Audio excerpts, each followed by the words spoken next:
that level. So I thought if I was going to write a screenplay, learn how to write a screenplay, I had to know what it was to act. And so I did some theater. I happened to be seeing acting. Hired to be in another Darwin Indy film. Not that you all ask for this, but it's so interesting. I still want to be a writer-director.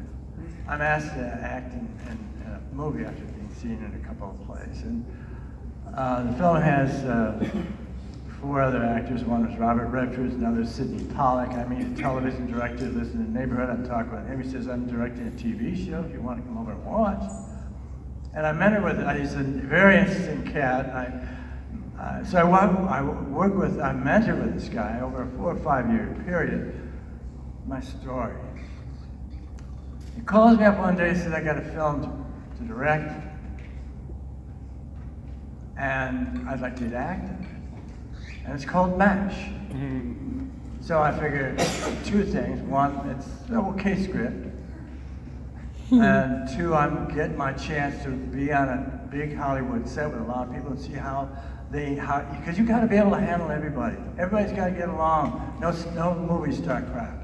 You just get in there and make everybody feel like they're a part of the movie, which is what he did. The crew, the extras were all improvisational people who had the skills for that. And I'd go back, he'd have 3 cameras going, microphones everywhere. I knew what he would be doing, and I knew what he was doing because of this mentoring previously to this. I know it's a long story, but it's so interesting to me in retrospect to look back and see this guy is the reason that I'm in the business at all. Maybe I would have, done acting or directing and acting, but this is what came to me. Trying to learn from guys who made great movies. Yeah. Ain't a bad thing. You can only add to my humanity and to that which I bring that humanity, which is the acting thing. Yeah. I don't know if that answers your question. Yeah. Good. Woo! We got time for a couple more. Go ahead. First of all, it's an honor and a privilege to meet you. One of the things that's always mystified me as a film lover, especially in the world of science fiction films, is the incredibly ornate set pieces, especially in an age where so many films focus so much on CGI and doing it artificially. Back then, when you were working on Alien and you got to see these set pieces in person, what did you feel like? What did you feel? Walking on those sets? Yeah, walking on those sets They for were the pretty first creepy. time. And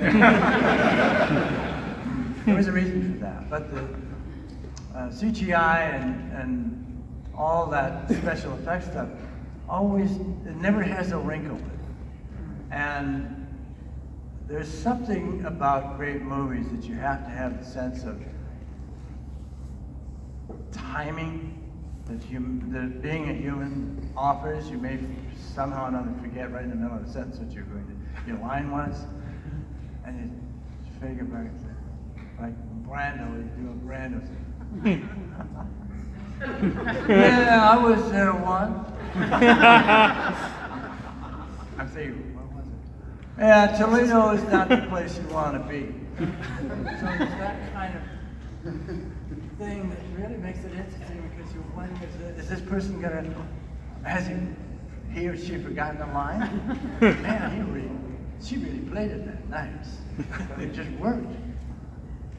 And it's really the gift of the real actors is that sense of, how do I say this in a nice way so they're not going to be offended? The other actors in the piece. It's just the stuff that's there instinctively. I keep saying this thing of risk and possibilities that informs the imagination and broadens the frame of reference over and over again. Everything seems to get back to your frame of reference.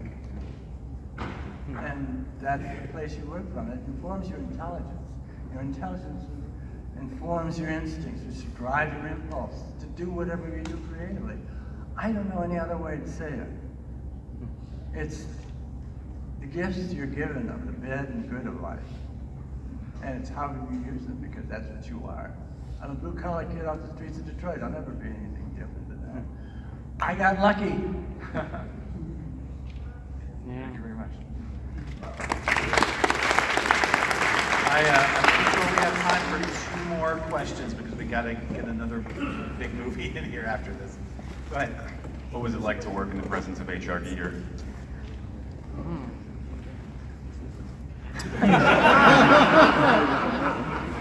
I'll tell you one interesting cat. We smoked some dope together. He smoked a lot of it. So did Harry Dean from the minute we were heading out. Man. He was just in the back seat with Sigourney, and the two of them would be driven out to the location, and he just sit there. Harry Dean. I hit the scene. Whatever he'd do, he'd just sing a little song, and it drove her nuts. So she didn't smoke that kind of stuff. So, it's just, I don't know how to answer questions like this. I mean, it sounds like there's an intelligent tracking. Every time people ask certain questions, it tells like we have an intelligent discipline approach ahead of time, which some directors do, and some actors do, and some writers do. I don't know how to do that. I don't, if you don't have a sense of a moment on stage, which you learn on stage, is a moment to hold the audience for a moment, more than you did last night. How long can I hold it? And you just know that there are different nights, given the audience, whether they laugh or not, you play it that way. So a lot of what I learned as an actor was really on theater, which is better written ordinarily and more interesting, and it causes me to prod a little bit more in my authenticity, what I am. In film, it's not the same. You have shared scenes that are done out of whack, The end of the movie may have shot on the 3rd day of the shoot, and so on and so forth. So it doesn't have that continuity that stage acting has. That's where the real sense of all this stuff happens, when you do begin to analytically approach the work from night to night. After you've done all your spontaneity, you got to get to the intelligence, which hasn't been informed by the spontaneity, to try to replicate that thing again and again, but in a different way. It's the doorknob that opens the door, night after night. And sometimes it opens to a full room, and sometimes it's only half. But film is pretty much, the set's there, you walk into it, and the way he did it, it froze. Because it was so enormous and so dark and so threatening. Even though you knew it was fake, but it was a good fake. Good right, a good left, right jab. Knocked me on my ass. Thank you. Last question. Sorry, guys. We got to flip it up. Mr. Skerrit, thank you very much for being here for all the Masses of Aliens fans. But I guess I really love the way that you construct a character. You inject a lot of humanity into it from your frame of reference, and especially with Dallas. Seeing it now, I'm just wondering how you felt in those moments, knowing Dallas is an upstanding good dude. He wants to do the right thing, but has to follow orders from the company, and this sort of metaphor of that, making those flawed choices to do what he feels is right. And also, in addition to that, while injecting that humanity, how cramped was that egg that you had to sit in for that long?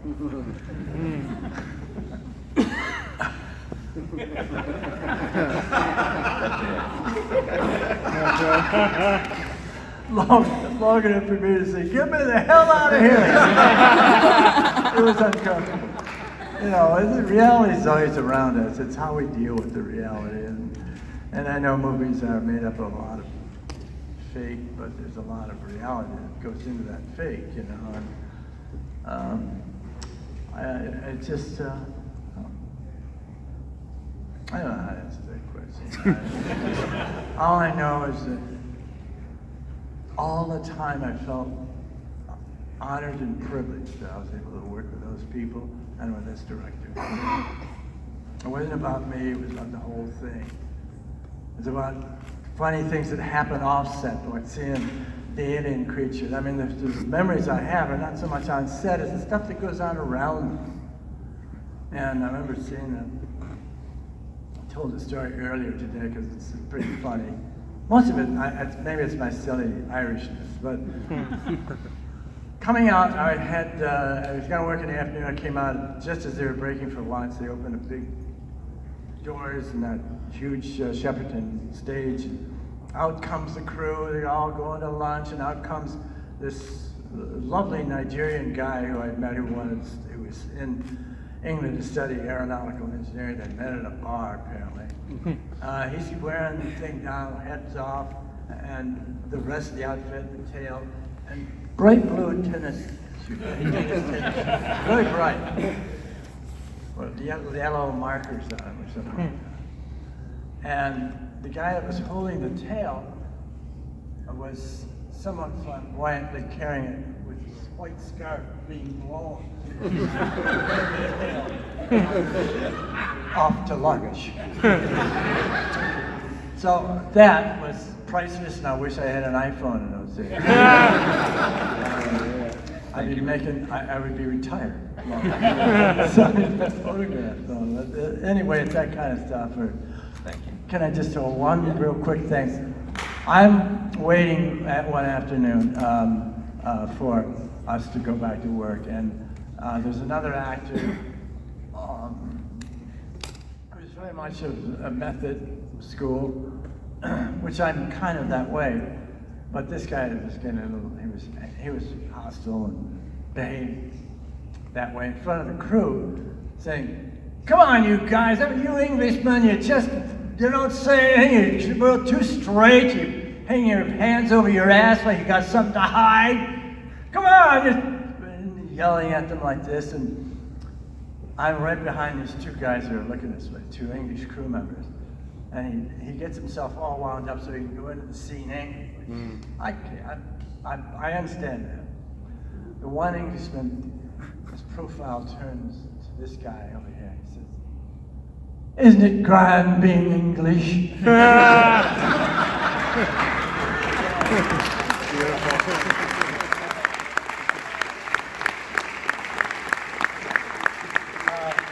Tom Skerrit, thank you so much for coming.